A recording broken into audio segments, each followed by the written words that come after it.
Bonnaroo is a well-known music festival that is held each year in the southern United States. The 4-day event is held on a farm in rural Tennessee. It is known for using earth-friendly practices. But last year, the planet's changing climate forced the event's cancellation. A rainstorm flooded parts of Tennessee just before the start of the 2021 festival. The storm killed 20 people. Weather experts say 50 centimeters of rain fell on August 21st. That set a record for an area not near an ocean. The wet weather made it impossible for the expected 85,000 people to get to the festival's location, about 100 kilometers from Nashville, Tennessee. Janie Camp is a civil and environmental engineering professor at nearby Vanderbilt University. She said, "One problem with heavy rains in Tennessee is that much of the area sits on hard limestone that does not absorb water. We're seeing these more intense precipitation events that don't align with the historic data," she said. This year's Bonnaroo took place in mid-June without a problem, but organizers who put on large outdoor events such as Bonnaroo worry that changing weather patterns will put future festivals at risk. Andrew Joyner is the climatologist for the state of Tennessee. He said, "It is hard to know if Bonnaroo is going to be more affected by extreme weather in the future, but he said, it's definitely vulnerable to it." Because of such risks, the organizers of Bonnaroo are trying to fight climate change in a small way. During the 4-day festival, the farm becomes the size of a small city. The event uses solar power and has recycling and compost areas.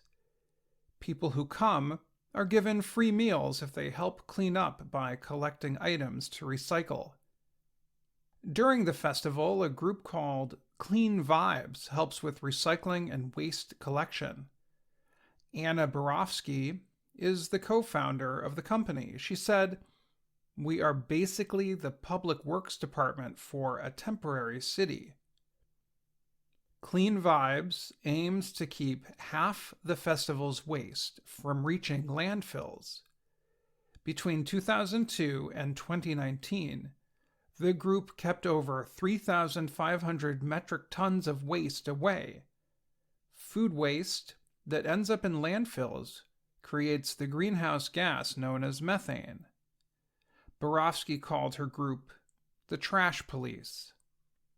Bonnaroo organizers are also trying to help make the area more energy efficient. While this year's festival was dry, air temperatures were over 30 degrees Celsius. The area's power company said 2 demand records were set during the week of the festival. The Bonnaroo Works Fund pays for energy improvements in homes nearby. Volunteers go to the homes of low-income families and put in new lights, fix water pipes, and make other improvements to help people stay cool in the summer and warm in the winter.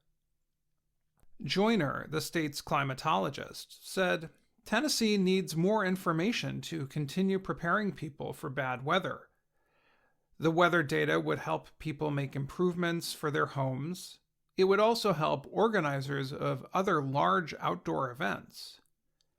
Tennessee is home to large outdoor concerts because it is the top city in the U.S. for country music. It also holds outdoor car racing events. More data would prepare cities and emergency offices if bad weather comes." Borofsky of Clean Vibes said, "She knows what we're doing at this one event for one weekend isn't changing the world." But she added that what her group does is evidence that it can be done on a larger scale in other applications. I'm Dan Friedel.